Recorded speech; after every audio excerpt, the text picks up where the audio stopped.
मेरा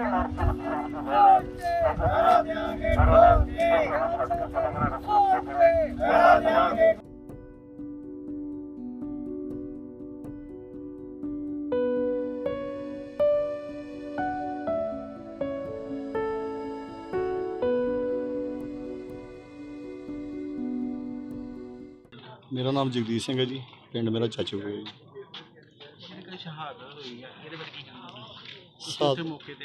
शहादत जी बहुत माड़ी हुई है। चलो शरीर उम्र बंदा जाना बड़ा औखा ही है दुनिया तो। ਅਸੀਂ ਗਏ ਘਰੋਂ 11 ਤਰੀਕ ਨੂੰ ਗਏ ਹਾਂ ਤੇ 14 ਤਰੀਕ ਨੂੰ ਉੱਥੇ ਜਿਹੜੀ ਬੰਬਮਾਰੀ ਜਾਰੀ ਹੋਈ ਉਹਦੇ ਨਾਲ ਧੂਏ ਨਾਲ ਇਹ ਨਾ ਗਾੜੀ ਗਏ ਧੂਆਂ ਜਿਹੜਾ ਚੜਨ ਕਰਕੇ ਨਾ ਸਾਹ 'ਚ ਪ੍ਰੋਬਲਮ ਇਹਨਾਂ ਨੂੰ ਆਈ। ਜਦੋਂ ਇਹ ਹੋਏਗਾ ਟਰੱਕ ਕੀ ਕਿਸ ਤਰ੍ਹਾਂ ਧੂਏ ਨਾਲ ਕਾਰਨ ਹੋਈ ਸੀ? ਧੂਆਂ ਕਰਕੇ ਹੋਈ। ਸਾਹ ਲੈਣਾ ਉਹਨਾਂ ਨੂੰ ਮਹਿਸੂਸ ਹੁੰਦਾ ਜਦੋਂ ਧੂਆਂ ਆਇਆ ਤਾਂ ਨੇ ਗੱਲ ਕੀਤੀ ਹੈਗੀ ਤੇ ਹਸਪੀਟਲ। ਹਾਂਜੀ ਹਾਂਜੀ, ਦਵਾਈ ਉੱਥੋਂ ਨਾ ਖਾਲਸਾ ਐਡ ਵਾਲਿਆਂ ਨੇ ਲਾਈਆਂ ਵਾ, ਮਤਲਬ ਵੀ ਉੱਥੇ ਕੈਂਪ ਲਾਇਆ ਵਾ, ਉਹਨਾਂ ਕੋਲ ਦਵਾਈ ਵੀ ਲਈ ਅਸੀਂ 15 ਤਰੀਕ ਨੂੰ। ਦਵਾਈ ਵੀ ਖਾਂਦੇ ਰਹੇ 2 ਦਿਨ। ਇੱਕ ਦਿਨ ਦਵਾਈ ਖਾਧੀ ਆ ਤੇ ਰਾਤ ਨੂੰ 15 ਨੂੰ ਵੀ ਤਕਲੀਫ ਹੁੰਦੀ, 16 ਨੂੰ ਗੱਲ ਫਿਰ ਜ਼ਿਆਦਾ ਇਹਨਾਂ ਨੂੰ ਜਿਹੜੀ ਹੋਈ ਆ। ਕਹਿੰਦੇ ਅੱਗੇ ਵੀ ਅੰਦੋਲਨ ਤੇ ਜਾਂਦੇ ਰਹੇ ਕਾਫੀ। ਹਾਂਜੀ 2020 ਵਾਲੇ 'ਚ ਵੀ ਕਾਫੀ, ਪਹਿਲਾਂ ਵੀ ਜਾਂਦੇ ਰਹੇ ਆ, ਬਾਅਦ 'ਚ ਵੀ ਜਾਂਦੇ ਰਹੇ ਆ। ਜਿੱਦਾਂ ਰੇ ਰੋਕੂ 'ਤੇ ਹੀ ਜਾਂਦੇ ਰਹੇ ਆ, ਸਾਰੇ ਥਾਂ ਹੀ ਜਾਂਦੇ ਰਹੇ, ਜਿੱਥੇ ਸੱਦਾ ਆਉਂਦਾ ਰਿਹਾ ਜਿੰਨੀਆਂ ਉਦੋਂ ਹੀ ਜਾਂਦੇ ਰਹੇ। ਸਭ ਪਿੰਡ 'ਚ ਇਹਨਾਂ ਦੇ ਪਰਿਵਾਰ 'ਚ ਕੌਣ? ਪਰਿਵਾਰ 'ਚ 2 ਜੀ। ਇਹਦੇ ਘਰ ਦੀ ਵੀ ਪਹਿਲਾਂ ਡੈਥ ਹੋ ਗਈ ਕਾਫੀ ਚਿਰ ਪਹਿਲਾਂ ਜੀ, ਬੱਚਾ ਨਹੀਂ ਕੋਈ ਇਹਨਾਂ ਦੇ ਹੋਇਆ ਉਦੋਂ। ਅਤੇ ਫਿਰ ਭਤੀਜਿਆਂ ਦੇ ਨਾਲ ਹੀ ਰਹਿੰਦੇ ਸੀ ਆਪਣੇ ਨਾਲ, ਕਸ਼ਮੀਰ ਸਿੰਘ ਦੇ ਨਾਲ ਹੀ। ਆਰਥਿਕ ਹਾਲਤ ਕਿੱਦਾਂ ਦੀ ਇਹਨਾਂ ਦੀ? ਹਾਂਜੀ, ਆਰਥਿਕ ਹਾਲਾਤ ਕਿਸ ਤਰ੍ਹਾਂ ਦੇ ਨੇ? ਜ਼ਮੀਨ ਥੋੜ੍ਹੀ ਸੀ, ਬਹੁਤੀ ਛੋਟਾ ਜ਼ਿਮੀਂਦਾਰੀ ਸੀ ਜੀ। ਅਤੇ ਦੁੱਧ ਵੇਚ ਕੇ ਉਹ ਡਰਾਈਵਰ ਹੀ ਭਤੀਜਾ ਵਿਚਾਰਾ, ਉਹ ਬਾਹਰ ਕਰਦਾ ਕੰਮ, ਇਹ ਘਰ ਖੇਤੀਬਾੜੀ ਡੰਗਰ ਬੱਸਾ ਸਾਂਭਦਾ ਜੀ। ਤੇ ਉੱਥੋਂ ਹੋ ਗਏ ਕਿਹੋ ਜਿਹੇ ਹਾਲਾਤ ਨੇ? ਹਾਲਾਤ ਬਹੁਤ ਮਾੜੇ ਆ ਜੀ ਉੱਥੇ। ਹਾਲਾਤ ਉਹ ਪਛਾਣ ਹਟਦੀ ਨਹੀਂ ਸਰਕਾਰ ਜੀ। ਵੱਡੇ ਵੱਡੇ ਇਸ਼ਤਿਹਾਰ ਕੱਢੇ ਜਾ ਰਹੇ ਨੇ ਕਿ ਇੰਨਾ ਕੁਛ ਅਸੀਂ ਕਰਤਾ, ਫੇਰ ਕਿਸਾਨਾਂ ਦਾ ਅੰਦੋਲਨ ਕਿਉਂ? ਅਸੀਂ ਪੁੱਛਣਾ ਚਾਹੁੰਦੇ ਹਾਂ, ਤੁਸੀਂ ਇੰਨਾ ਕੁਛ ਕਰਤਾ, ਕਿਸਾਨ ਖੁਦਕੁਸ਼ੀਆਂ ਕਿਉਂ? ਸਾਡੇ ਰੋਜ਼ ਕਿਸਾਨ ਖੁਦਕੁਸ਼ੀਆਂ ਕਰ ਰਹੇ ਨੇ। ਜਿਹੜੇ ਲੋਕੀ ਸੰਘਰਸ਼ ਲਈ ਨਿਕਲੇ ਨੇ ਉਹ ਸੌਖੇ ਥੋੜੀ ਨੇ। ਉਹ ਘਰਾਂ ਤੋਂ ਕਿਵੇਂ ਨਿਕਲੇ ਆ? ਕਿੰਨੇ ਦਿਨ ਹੋ ਗਏ ਸੜਕਾਂ ਤੇ ਸਾਨੂੰ ਦਿਨ ਕੱਟਦਿਆਂ ਨੂੰ। ਔਰ ਉੱਥੇ ਇੱਕ ਸਾਡੇ ਸਾਥੀ ਵਿਛੜ ਵੀ ਗਏ ਨੇ। ਤੇ ਉੱਥੇ ਜਿਹੜੇ ਹਥਿਆਰ ਵਰਤ ਰਹੇ ਆ, ਸੋਚੋ ਤੁਸੀਂ, ਹਥਿਆਰ ਉਹ ਵਰਤੇ ਜਾ ਰਹੇ ਆ ਜਿਹੜੇ ਸਿਵਲੀਅਨ ਲੋਕਾਂ ਦੇ, ਆਪਦੇ ਦੇਸ਼ ਦੇ ਲੋਕਾਂ ਦੇ ਨਹੀਂ ਵਰਤੇ ਜਾ ਸਕਦੇ। ਪਾਇਲਟ ਗੰਨਾਂ ਵਰਤ ਰਹੇ ਨੇ, ਸਿੱਧੇ ਫਾਇਰ ਮਾਰ ਰਹੇ ਆ, ਰਬੜ ਬੁਲਟ ਮਾਰ ਰਹੇ ਆ। ਉਹਦੇ ਨਾਲ ਲੋਕੀ, ਰਬੜ ਬੁਲਟ ਨੂੰ ਅਸੀਂ ਹਲਕੇ 'ਚ ਨਹੀਂ ਲੈ ਸਕਦੇ। ਇੱਕ ਮੁੰਡੇ ਦੀ ਅੱਖ ਨਿਕਲੀ ਆ, ਇੱਕ ਜਣੇ ਦੇ ਸਿਰ 'ਚ ਟੁੱਟੀ ਹੋਈ ਆ, ਡਾਕਟਰ ਉਹਦਾ ਆਪਰੇਸ਼ਨ ਨਹੀਂ ਕਰ ਰਹੇ, ਕਹਿੰਦੇ ਜੇ ਕੱਢਿਆ ਤਾਂ ਕੰਮ ਖਰਾਬ ਹੋ ਸਕਦਾ। ਉਹਦੇ ਸਿਰ 'ਚ ਪਈ ਆ ਬੁਲਟ। ਤਾਂ ਇਸੇ ਤਰ੍ਹਾਂ ਖਨੌਰੀ ਬਾਰਡਰ ਦੇ ਉੱਤੇ ਸਾਡੇ ਹੀ ਹੈਗੇ ਨੇ ਬਲਾਕ ਦੇ ਪ੍ਰਧਾਨ ਪਤਣਾ ਦੇ, ਉਹਨਾਂ ਦੀ ਲੱਤ ਦੀਆਂ ਦੋਨੋਂ ਹੱਡੀਆਂ ਤੋੜੀਆਂ ਇਸ ਨਾਲ, ਗੋਲੇ ਨਾਲ। ਜਿਹੜਾ ਅਥਰੂ ਗੈਸ ਦਾ ਗੋਲਾ ਉਹਨੂੰ ਪੈਰਾਂ 'ਚ ਮਾਰਿਆ, ਉਹਦੀਆਂ ਦੋਨੋਂ ਹੱਡੀਆਂ ਟੁੱਟੀਆਂ। ਤੁਸੀਂ ਸੋਚੋ, ਗੋਲਾ ਉਹ ਧੂੰਆਂ ਛੱਡਣ ਲਈ, ਬਲਾਸਟ ਕਰਨ ਲਈ ਹੈ। ਉਹ ਬਲਾਸਟ ਕਰ ਰਹੇ ਨੇ, ਉਮੀਦ ਨਾਲ ਸਾਰਾ ਕੁਝ ਕਰਦੇ ਆ। ਅਸੀਂ ਗੱਲਬਾਤ ਵੀ ਕਰਨ ਜਾਵਾਂਗੇ ਤਾਂ ਉਮੀਦ ਨਾਲ ਹੀ ਜਾਵਾਂਗੇ। संगठन मध्य प्रदेश से हूँ।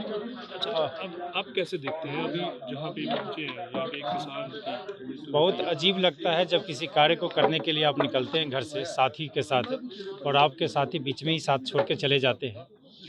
बहुत बुरा लगता है। सोच के तो ये निकले थे कि सभी जा रहे हैं, जीत के आएंगे और फिर अपनी खुशियाँ भी साथ में मनाएंगे, लेकिन ये खुशी हम जीतने के बाद भी कभी नहीं मना सकते, क्योंकि हमारे कई साथी नहीं रह पाएंगे, जिसमें आज उधम सिंह के साथ हुआ है। अभी तक हमारे सॉरी ज्ञान सिंह के साथ हुआ है। और अभी जो सरकार की रवैया है उस हिसाब से तो लगता है कि उसको एक तानाशाह का लत लग गया है। दुनिया के तानाशाह में सबसे पहली प्राथमिकता ये रहता है कि उसके नाम से कितनी मौतें हो चुकी है। तो उस तरीके से 2 साथी का भी बताना चाह रहा हूँ कि एक का रीढ़ का हड्डी टूटा है और एक का एक आँख पूरी तरीके से ख़त्म हो गया, दूसरा थोड़ा बहुत बच रहा है। तो हमें नहीं लगता कि ये सरकार इतनी जल्दी मानने वाली, उसको कुर्बानी लेना पसंद है। 145 इंजर्ड केवल शंभू बॉर्डर पे हुए हैं। इनका भी केवल बताया जाता है कि हार्ट अटैक से, हार्ट अटैक से नहीं है। पहले इनके पूरे फेफड़े में धुआं भरा था और धुआं भरने के बाद वो भागे थे वहाँ से, उसके बाद वो कभी धुआं नहीं निकल पाया। तो मेरा ये कहना है कि सरकार ये क्या चाहती है? अगर कुर्बानी चाहती तो हम ऐसे भी दे देंगे, लेकिन हमें इस तरह से तरपा के लेने की क्या ज़रूरत है? बस यही है कि इनकी आत्मा को शांति दे मिले। अब आज भी जैसे कल भी मीटिंग का समय है, आपको क्या लग रहा है कि ये आंदोलन ये पंजाब के सीमित ही रह चुका है? हम लोग सरकार को बोल रहे हैं कि कुछ तो बोलिए, किसी मुद्दे पे 3-4 मुद्दे, स्वामीनाथन, MSP की गारंटी, किसान की कर्ज माफ़ी या 10,000 रुपया की, तो कुछ तो बोले, वो हर बात पे यही कहते कि नहीं कमेटी बना दीजिए, कमेटी बना दीजिए। कमेटी तो स्वामीनाथन का भी बना था, 2005 में ही रिपोर्ट आ गई थी 2200 पेजों में, अभी तक उसका क्यों नहीं लागू किया गया? कमेटी बनाना ही था तो 2022 में भी बन गए थे, कमेटी से क्या निकला? कुछ नहीं निकला।